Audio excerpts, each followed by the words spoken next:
again. Hey, Mdahalo, that's my Bisha, this and that. And you're there, you're so sleepy, you're like, Mama. And then she's like, I'm Kenny, I'm Kenny, I'm Kenny, I'm Kenny. Vyombo havijaoshwa, nguo hazijafuliwa, watoto hawajaoga, chai.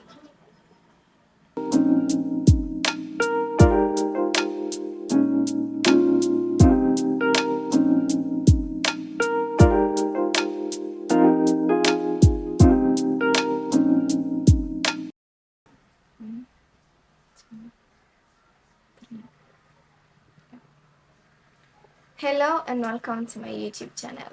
My name is Kaina and here we're getting real, okay? And this is my first ever YouTube video that is like an official video because I did make a channel trailer which is out there. Please go look at it so that you can know what to expect from me. But right now, for my first ever video, I thought let's get nostalgic, let's reminisce, let's get relatable, let's get funny, let's just get to know each other by relating to moments that possibly each and every one of us has experienced. So by the title of this video, you might know right now, or rather you do know right now, that I am Swahili. I'm from Mombasa. To be specific, I'm Digo, okay?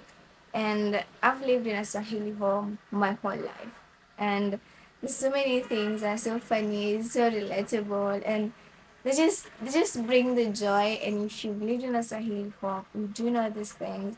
And if you relate to this, please comment down in the comment section below which one of these you relate to. Let's just converse, let's reminisce, and let's just have fun with it. And I won't waste any more of your time. Let's just get right into it.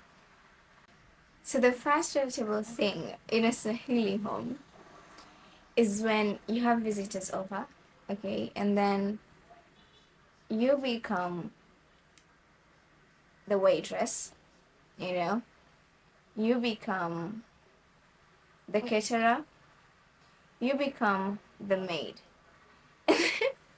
And then when you're there trying to just like act like a kid, and most of the times whoever the guests are, the people like possibly on the same age group as you, so you're just there, you're sitting, you're having fun, possibly they're playing with their phones, so you're playing with their phones, and then all of a sudden you just hear your mom say, "Can you masia ageni?" That is like, get up, just hey, kuna vyombo vichafu, kuna sijui maji yamemwagika, wafaa kudeki, mara time ya kupika imefika, upikie wageni. And at that moment you feel so bad, like you just hate everything, you hate everyone, you even hate the guests, even if they're your friends. I do remember one time I had my cousins come over, the same age as me, okay, and they came over, and then we were there like just having fun, we're all in our phones, we chatting and this and that. And then my grandma is like, Sakina, and I'm like, no. And then she's like, sijui nini kutuma dukani, sijui mara kuna kupika, sijui nini. And I felt so bad, and I was like, I went to her and I was like, yeah, fulani na fulani warudi lini kwao. And then she looked at me and was like, I'm the only grandmother these kids have. And I was so pissed. But then in that moment, it's like, why me? Like we're the same. So that is one thing that actually used to piss me off, like a lot, because why am I the maid? Why am I being the caterer? Why am I the waitress? And why are these people, the same age group as me, just sitting down? The second one is the threats. In a Swahili home, a Swahili home is not a Swahili home without threats. Heavens, these threats will just make you just feel so small. Like, let's say you want to like tell your mom. Let's say your friends are going out, and you want to go out to say like, Ma, mi nataka kwenda, my friends are going out to the mall, I'm either going to the beach, I'm gonna drive. And then she just tells you no. And then you're there, you're so pissed, you feel so like you just wanna just grab her. We all have those feelings, just like, and then she tells you, na mi ndo mamako. She looks you dead in the eye and she's like, na mi ndio mamako. And then when you're trying to maybe throw tantrums and stuff, she's like, whatever, sinjaribu, sinjaribu.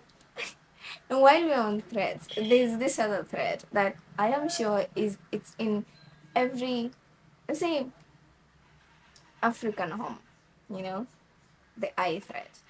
The way you like doing something you're not supposed to be doing, then your mom or your dad or your grandma just looks at you and you know it's time to stop, or rather, you know it's time to go to bed, or you know it's time to clean the dishes, or rather, you know it's time to just to get the broom and sweep. That those moments, and she just, you don't even, and actually, even when you're like not looking at her, you can feel the eye actually looking at you, and you get shivers in your body, and you know, hey, it's time. It's like a whistle with no sound, something like that. Number four, one thing you'll find in Swahili homes, or that if you've lived in Swahili homes, you'd see, you see, you have aunties, you know, mashangazi, what's the other name? Shangazi, uh,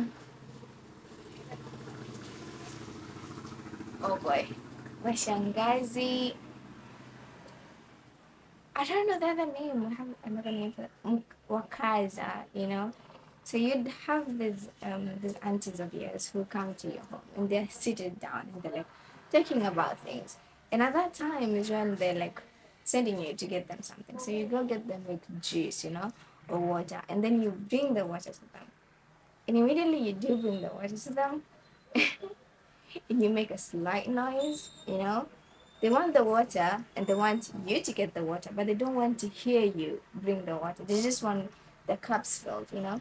Because the minute you make like the slightest noise, you know, they'll be like, what's on adabu? And remember, they're gossiping. Okay, they're talking about somebody. Okay, they're talking about somebody, and there you are. You've made the slightest noise, and then you'd hear, watoto wa siku hizi hawana adabu, kazi kusikiza wakubwa zao tu. And then you're there like, but you guys are talking about other people. And then you're there like, you know, they like just condemn you. And you even feel so embarrassed and you just get going. And I know many people this has happened to them. Or rather, when you're like, your moms and your aunties are there and they're like seated, they're talking and everything. And then you go sit there and you just find your mom telling you, wapenda kuwa na watu wakubwa. And you're like, you're my mom. I want to sit with you.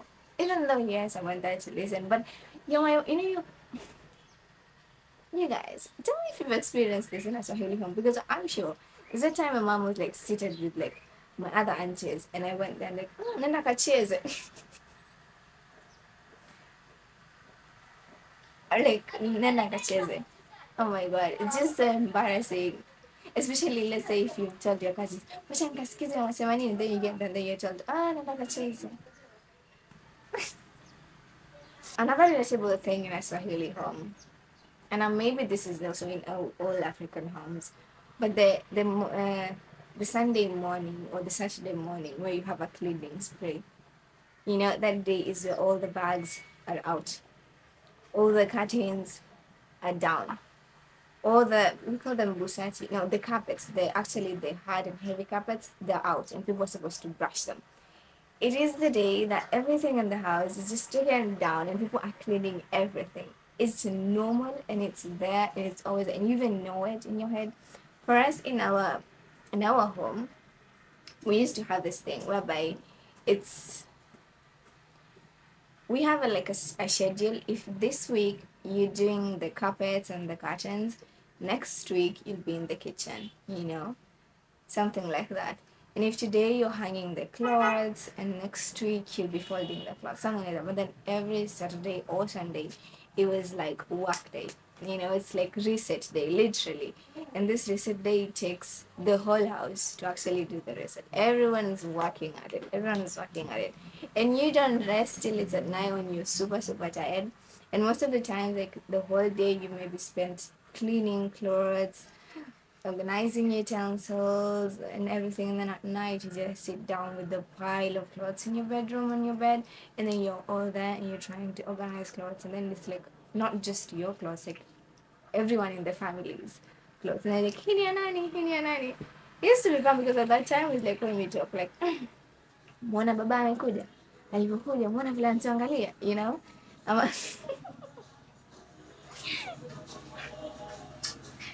It was so fun. It was like those moments you burning up a laundry, you know, but clean laundry for this matter. Also, if you relate, and also this one is like in all African homes, but in our home, okay, we did used to have this like, you know, Bollywood, right? Z World. We used to watch Sacred Heart, the one with Roshni, and I don't know the guy, I forgot. Like this Z World thing is, and then sometimes they go to 10, you know, and my uncle gets home from work. And the thing is, we don't see him, we also don't smell his perfume, but we sense him, you know. The minute he just gets there, the sitting room, everyone is gone,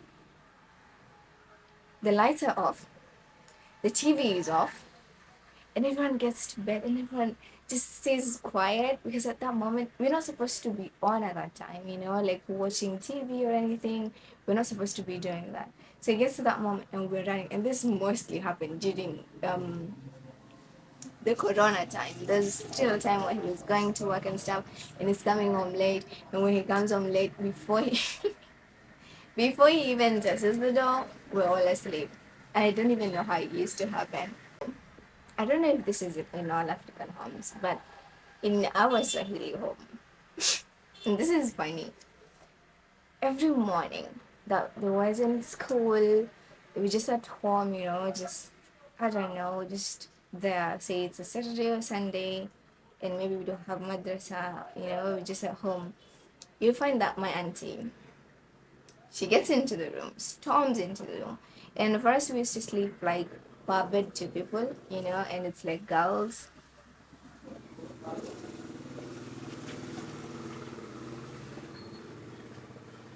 It's like two girls per bed, two girls per bed, something like that. So that's how we used to sleep. So this auntie of mine, we have different rooms, right? So she goes to the first room and she gets in there and she's like, hey, I'm Kenny. And she leaves that room. She comes to the next. Same thing. Hey, I'm Kenny. And then she shouts, you know, she's like coming literally close to your ear, and then she's Swahili. So Swahili moms and the African moms, they do have the voice, you know, and she's like, hey, I mean, you did hear her from the other room, but she's coming to your room and she's saying the same thing. Hey, and she goes away, and then we don't wake up. Okay, we don't wake up when she comes. We didn't wake up when the first round. And then she comes again. Hey, hello, that's baby Sha. This and that. And you're there, you're so sleepy. You're like, Mama. And then she's like, I'm Kenny, I'm Kenny, I'm Kenny, I'm Kenny. Vyombo havijaoshwa, nguo hazijafuliwa, watoto hawajaoga, chai. You just there like, Manawe, you know. We used to be so like fun. And there's a time we tell her, hey ma, can I take us to kila saa, like getting into each and every room just saying hey, hey. And she's like, tawamshe pa hivyo. This next one is relatable in Swahili ones. I am absolutely maybe 85% sure. It's when we have these wedding halls and our parents are going to the halls, you know, at night, you know. And when they get there, they obviously wanapewa vifuko. I don't know if you all know that. For vifuko where they have snacks inside. So we're all left at home, right? And when that happens, we're just there. We're watching movies or the Bollywood soaps and stuff. We stay awake until our mom comes back at home because we know when she comes back at home, she's going to come back at home with snacks. We don't sleep, and this happens mostly in Swahili homes because, hey, in Swahili homes is where the holes are, you know, the night holes, and where you just wait for your parent to come, and they have all these like containers. In there we have kebab, we have roasted chicken, We have like bajias, we have viazis, sometimes there's a cake, sometimes they're like the packed ice creams, everything is that. You just wait. It was like a norm because we will all wait. And mind you, she's just coming with one container, and all of us are going to take from that container. And it used to be so satisfying because if you sleep in the morning, give it to you, ah, Ulilala, what's all you cola? And you feel something, you feel kiazi literally in your throat, like, why, like I wanted that, so bad. Another thing that's super, super, super, super relatable in Swahili homes, it's when you're fighting with your sibling, okay, when you're fighting with your sibling, and then your mom is like, piganani muone, simutaka kuona nini? Piganani muone. And then like your other cousin like, achani kupigana, wache wauane. And then do you know what she does? She tells you, njoo, awe njoo, hapiganeni. Piganeni. And if you don't fight, she's going to take like, si tuko tunachukua na kikoto. I don't know if you guys know kikoto. It's like sisal, dried sisal whatevers, and then they're like kind of plated in a way, and they're like people being, I don't know if you guys know it. I don't know if I can find a picture of it. Maybe I can show you here. But we used to do that. And then we used to use that. So she takes that, and then like you don't want to fight, right?